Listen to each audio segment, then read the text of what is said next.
dipersiapkan untuk sebuah misi. Dari tema ini membuka horizon berpikir kita bahwa ada suatu hal yang kita lakukan sebagai langkah awal untuk mencapai apa yang menjadi ekspektasi kita. Namun sebelum sampai pada puncaknya, seseorang harus melewati yang namanya proses. Karena itu kita menyadari bahwa di dalam realitas hidup manusia, ia tidak pernah terlepas yang namanya proses. Karena itu kita dapat memvisualisasikan hidup ini adalah perjalanan dan bukan perlombaan. Kesadaran yang timbul dalam diri kita secara personal mengantar kita untuk menghargai proses ketika kita dipersiapkan untuk sebuah misi. Sebab kita mengharapkan hal yang terbaik boleh terjadi dalam realitas hidup kita.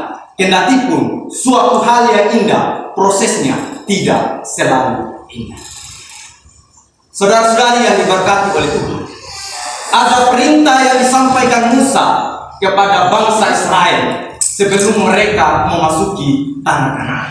Sebab sebagian angkatan ini telah melupakan pasca yang pertama. Karena itu Musa harus berantusias untuk melakukan pengisahan kembali mengenai perjanjian, hukum Taurat, kesetiaan Allah, dan suatu pernyataan baru mengenai kutuk yang menyertai ketidaktaatan dan berkat yang menyertai ketaatan. Hal ini disampaikan oleh Musa sebagai amanat perpisahannya kepada bangsa Israel. Musa tahu akan setiap karakteristik yang dimiliki oleh bangsa Israel, sebab mereka adalah bangsa yang tegak teguh, tidak mau dibentuk, tidak mau untuk dipersiapkan, tidak mau diarahkan.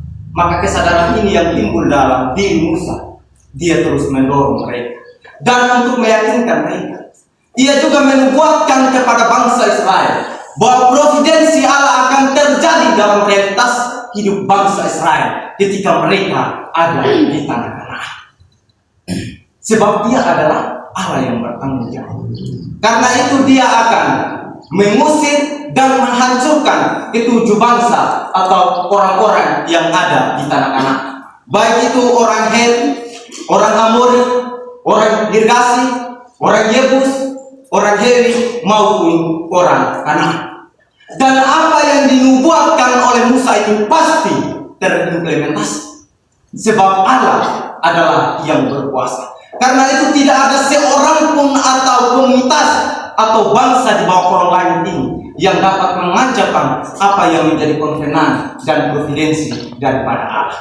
Kendati pun bangsa Israel memiliki kuantitas yang sedikit dan tidak berkualitas ketimpang dengan bangsa yang lain, tapi itu bukan sebuah tolak ukur bahwa bangsa Israel akan mengalami kekalahan. Karena setiap aksi yang dilakukan oleh bangsa Israel selalu ada intervensi Allah. Kalau bangsa Israel masih menjadikan Tuhan sebagai prioritas dalam realitas hidup mereka, maka apa yang tidak mungkin dilihat oleh bangsa Israel akan menjadi mungkin bagi Tuhan. Karena itu adalah menjadi hal yang penting bahwa segala sesuatu harus dilihat dari perspektif Tuhan. Tetapi untuk mengalami akan konvenan, providensi Allah, dan membawa transformasi ketika mereka ada di tanah Kanaan, mereka harus memperhatikan apa yang disampaikan oleh Musa, yaitu amanah. Dalam hal ini tidak membangun relasional dengan ketujuh bangsa ini. Sebab apa yang dibawa keluar oleh Allah tidak boleh dibawa masuk oleh bangsa Israel. Entah itu pembayar upeti, penyewa lahan, ataupun hamba. Dan juga Allah menegaskan kepada bangsa Israel melalui perantaraan Musa untuk tidak membangun konvenan dan juga tidak mengasihi ketujuh bangsa itu.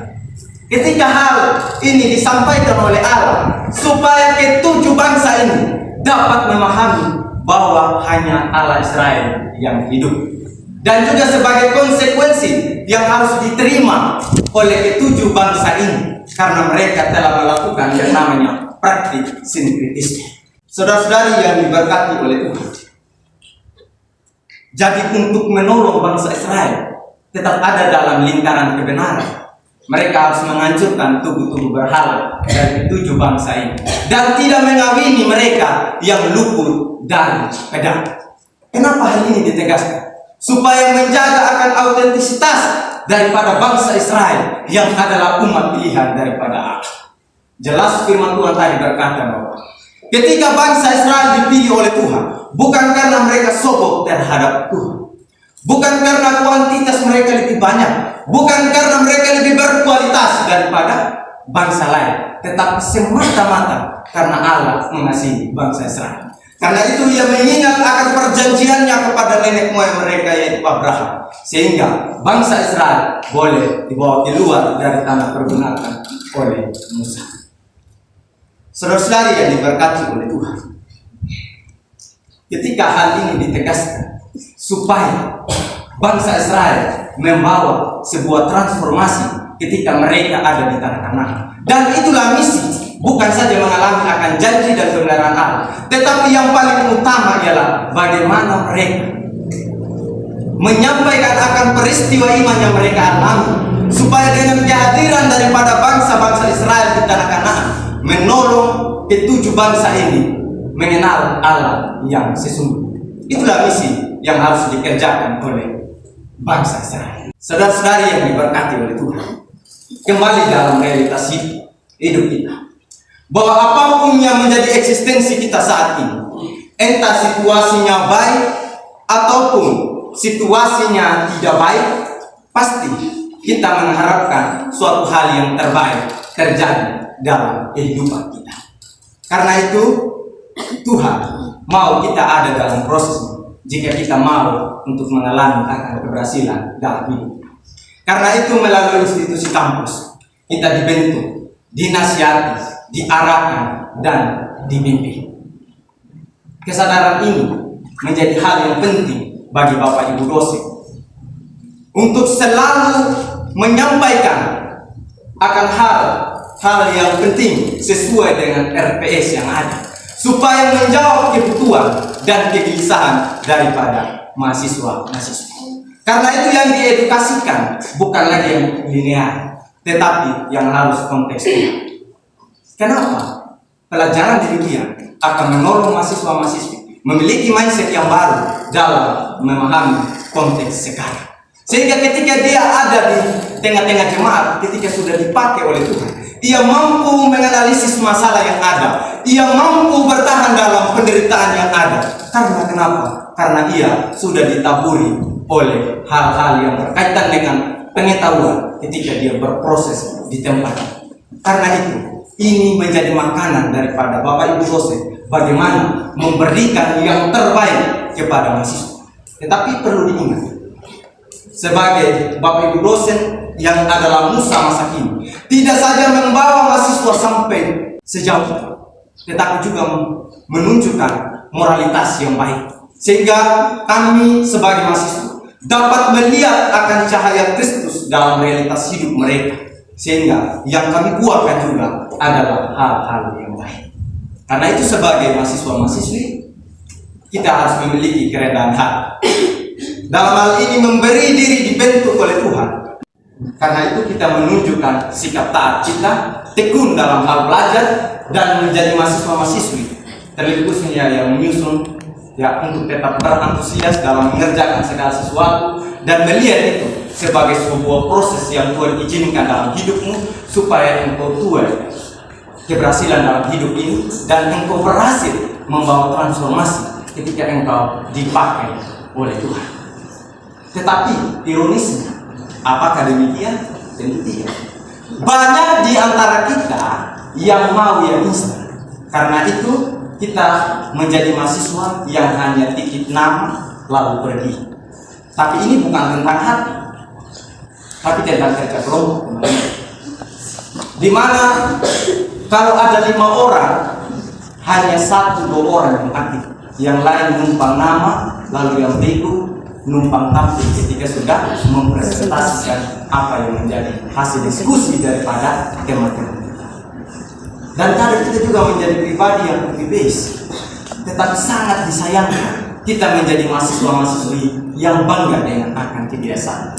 Kita tidak tahu lagi bahwa ciri-ciri demikian adalah orang yang malas. Dia tidak mau dipersiapkan oleh Tuhan. Dia tidak mau dengan ekstremitas. sehingga ia selalu mengharapkan hal yang baik terjadi dalam realitas hidupnya, tetapi tidak mau dengan prosesnya. Itu adalah hal yang sangat mau makan tapi tidak mau kerja, mau dapat IPK yang bagus tapi tidak belajar. Nah, bagaimana kita dipersiapkan untuk menjadi mahasiswa yang berintelektual? Bagaimana kita menjadi mahasiswa yang berbeda daripada orang-orang di luar sana yang tidak berteologi kalau kita masih punya kebiasaan demikian?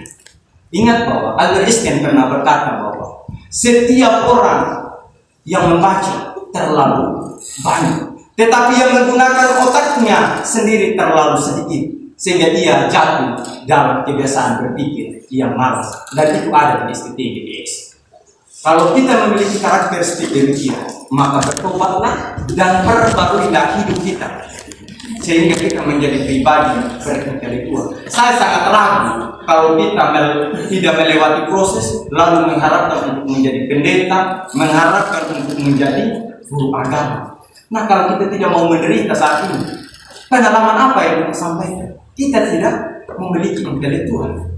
Karena itu, jika kita mau mengharapkan hal yang terbaik dalam hidup ini, maka jangan jadikan ekstremitas atau penderitaan yang kita alami ketika dipersiapkan oleh Tuhan sebagai penghambat untuk saya tidak melangkah. Tetapi percayalah bahwa Ia yang memanggil kita keluar dari rumah kita masing-masing adalah setia. Terbukti ketika Ia bawa kita di kampus, di tempat ini untuk kita berproses. Maka Allah yang sama pun yang membawa kita sampai kepada ladang untuk kita membawa sebuah transformasi. Kalau Dia membawa saya dari rumah saya keluar dari rumah saya, maka Dia pun akan membawa saya kepada tanah-tanah, yaitu tempat di mana saya ditempatkan oleh Tuhan untuk menyampaikan akan apa yang menjadi kemauan daripada Tuhan. Tetapi misi kita tidak saja menaburkan pengetahuan, tetapi moralitas, supaya kita tidak kehilangan identitas sebagai orang yang dipanggil dan dipilih oleh Allah untuk sebuah pekerjaan misi. Saudara-saudari yang diberkati oleh Tuhan, mari kita merefleksikan akan kebenaran firman Tuhan. Bagaimana saya menjadi pribadi yang setia dengan proses yang Tuhan izinkan dalam hidupku, sehingga saya menjadi berarti ketika saya ada di dunia ini. Karena itu bersyukurlah ketika kita menjadi orang-orang yang dipanggil oleh Tuhan untuk menjadi pelayan-pelayan Tuhan ke depan. Tetapi ingat, sekali lagi saya tegaskan bahwa sebelum kita sampai pada puncak, kita terlebih dahulu dibekali, dipersiapkan supaya apa yang kita sampaikan nanti boleh menjadi berguna dan membawa transformasi bagi diri kita dan juga orang lain.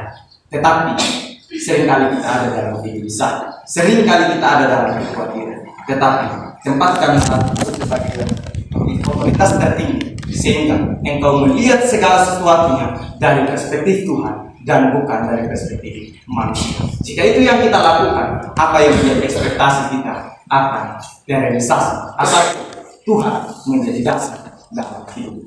Amin. Firman Tuhan.